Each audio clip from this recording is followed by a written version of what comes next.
di ako total, yung nanay ko noon, every time na may kalag, sa altar ako nakaganon, araw-araw. Sus, Mariusep. Kaya kumubuhay yun, demanda ko ng child abuse yung nanay ko, anak na ito. Almost every day. O, totoo, nagkaroon ng kalyo ko itong tuhod ko, hindi sa simbahan. Diyan, sa harap ng altar sa bahay namin. Yung si Jesu Cristo noon, nung starter but nagniling, second grade ako. He was looking up, imploring the heavens for his misery also.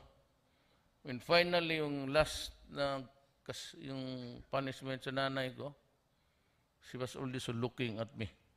Yung ulo niya bumaba na. Tapos I could hear him, sabi niya, Rod, pareho talaga ang swerte natin. So tama ka talaga. Anyway, ganyan ang pangyayari. Alam mo kasi, pati ako hindi ko alam. Kinig kayo. Hindi ko alam ganun kalala. Pati ang mga pulis, hindi nila alam. Pati military, hindi ko alam. Paano ninyo malaman? We never thought that the drug problem was that widespread and dimensions. Addiction does not stop there.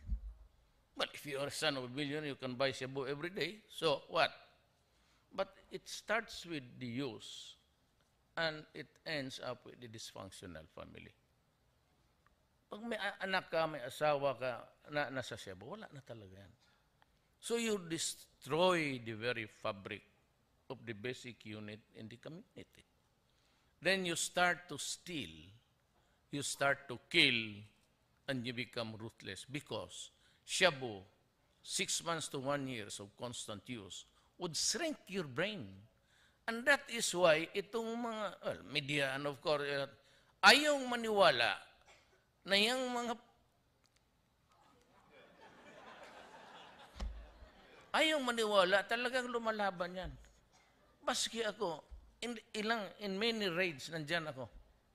Ito si, in many, siguro mga a dozen time, sabi ko, sige, hintayin mo ako. Barilan talaga muna yan. At lumalaban yan because sira ang ulo eh.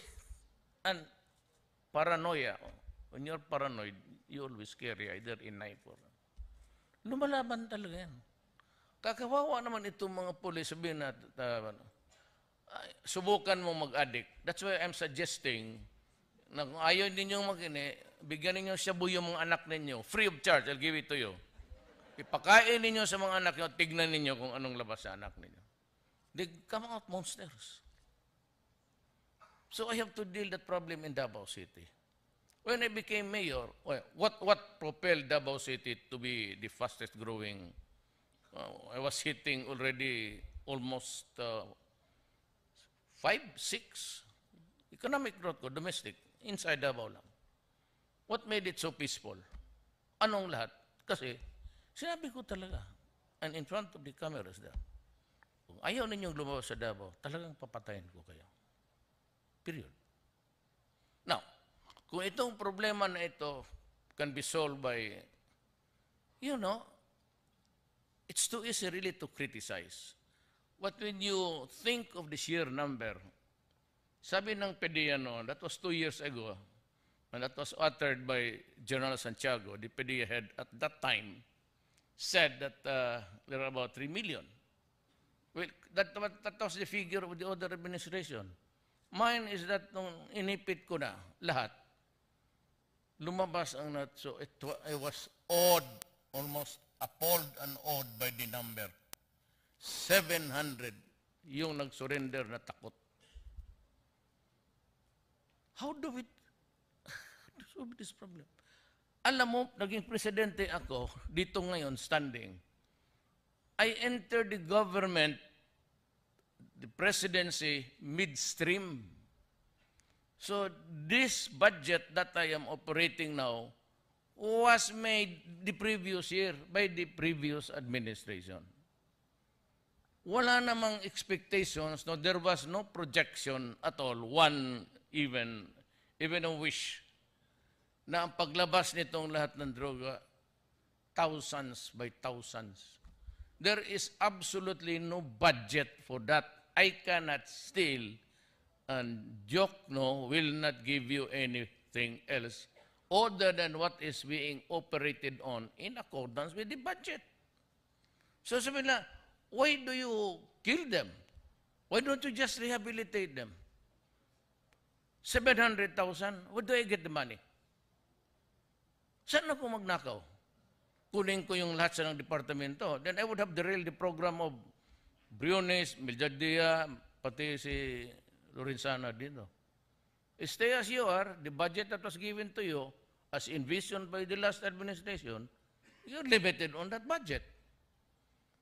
So, but I go around a lot. Just to supervise, I did not declare a punitive police action, mind you, against drugs. I declared a war. Talagang gera. Kasi ko alam kasi lahat ng mga pulis ko masasabit. That's what I had to make a guarantee to them and to the military whom I called to join in because I have now declared the drug threat as a national security issue.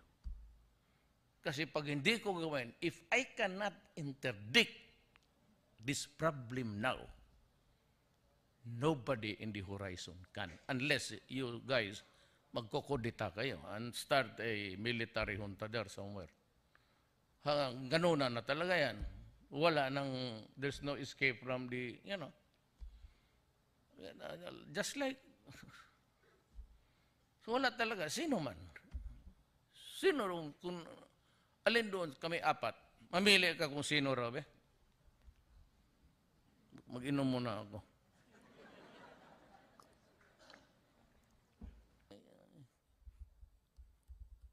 Yan ang totoo dyan. So, mahirap kasi yung ignorante ka. You just blurt out, you sound too civilized. Kasi akala mo ikaw lang nakapag-aral. Eh, kasi kung dito pa yung Harvard, dalawa na tayong valedictorian. Ano ka man? Hanggang 75 lang ako, ma'am. Totoo lang. Totoo, honestly. Sandy Dominguez, kababata ko yan. He was a valedictorian. Is he here? Since kindergarten, valedictorian na hanggang became PAL President and Secretary of Agriculture under Korea.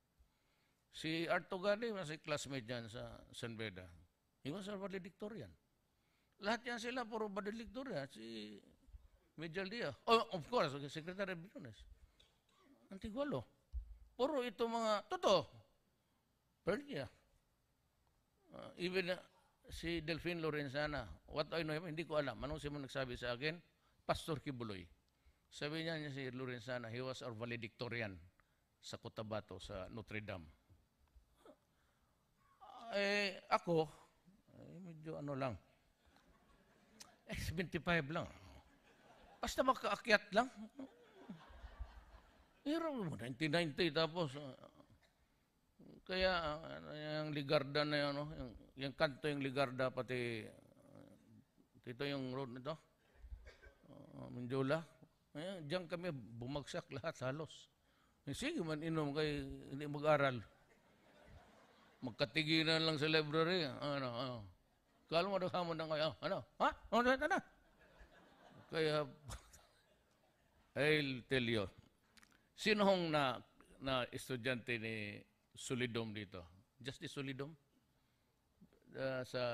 Was handling remedial law and criminal law. One day, maganda to in remembrance to a learned man. May question siya. Ang ma-pronounce, Ilonggo yun eh. Lente ng Ilonggo na nga. Hindi nga ba? Take! Ano rin ko, Duterte, si Villaporte ng Camarines, tumindig rin. Kadimitoy, are you standing up? Sir, I thought, sir, I heard my name, sir. Because you're always talking there at the back. Come here. Sit down here. Tindig ako. Tating po doon yan, upo na, stand up. You sit down. everybody. You recite. Hindi ako ng ganon. Hintay ako na. Start talking, goddammit! Oh, sir, there is no question yet, sir. Kasi tama ako. Nagalit siya. Gumagano na. Duterte, remember this. Do not scratch your head and scatter your dandruff in this room. Keep it on your head. It's only one that you have. God damn it.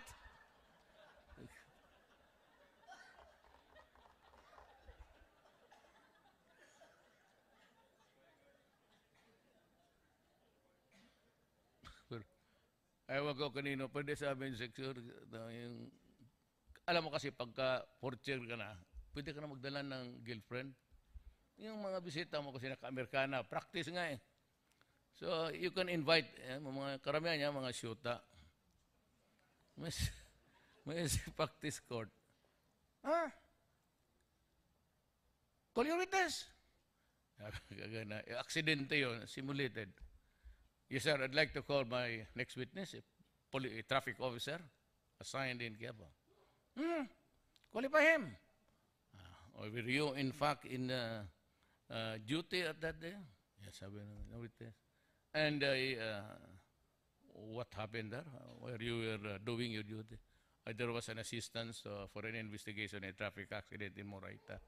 Blah, blah, blah. Tapos, sabi, nang magkamali ka talaga eh. Kasi sa nervyo sabi ng buwang. And what did you saw? God damn it! I thought you, he's a policeman. Traffic, yes, sir. Then why you ask him, why did you saw?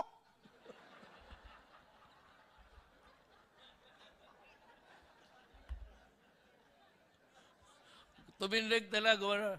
Why are you asking me? Carpenter, what is this? Ay, nako. Those were the days. But that's the dividends of life. I do not, to prolong your stay, it's quite a bit late. I'd like to, again, my warmest felicitations to the awardees. And of course, nireserba ko talaga. My deep respect to you, sir. George. And to Mr. Sobrepeña for remembering the services of your fellow men. Lalo na kaming we are just workers of government. I do not pareho tayo not address my officers or officials. You only say in public I say we are workers of government.